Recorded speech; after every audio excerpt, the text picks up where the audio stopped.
எட்டா நிலையில் நெட்டா எழுந்த ஏகலிங்கனே போற்றி. சிவ ஓம் நம சிவாய. பற்றாயிருந்து பற்றும் எவர்க்கும் பாதை காட்டுவாய் போற்றி. ஹர ஓம் நம சிவாய. கதிரும் நம சிவாயம், சுடரும் நம சிவாயம், புதிரும் நம சிவாயம், புவனம் நம சிவாயம். ஜோதி பிழம்பின் சுடரில் கனிந்த அண்ணாமலையே போற்றி. எட்டா நிலையில் நெட்டா எழுந்த ஏகலிங்கனே போற்றி. சிவ ஓம் நம சிவாய. பற்றாயிருந்து பற்றும் எவர்க்கும் பாதை காட்டுவாய் போற்றி. ஹர ஓம் நம சிவாய.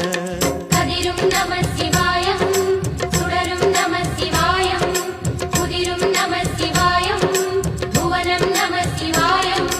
ஜோதி பிழம்பின் சுடரில் கனிந்த அண்ணாமலையே போற்றி.